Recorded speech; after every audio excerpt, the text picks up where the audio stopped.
खैरपुर में जिला भर में कानून नाफिज करने वाले इदारों की आंखों पर सियाह पट्टियां बंधी नजर आ रही है। अवामी ट्रांसपोर्ट वैगन मालिकान इंतजामिया के अहलकारों को मामूली रिश्वत देकर इंसानी जानों से खेलने लगे।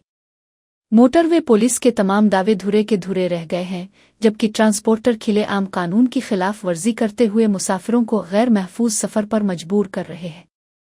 सखर, नवाब शाह, टेर, मीरवा, पीरजूगोट, खैरपुर, गंबट, रानीपुर और मोरो समेत दीगर इलाकों में सीएनजी से चलने वाली मुसाफिर वैगनों की छतों पर मर्द, औरतें और बच्चे सफर कर रहे हैं, जो किसी भी वक्त जानलेवा हादसे का बाइस बन सकता है।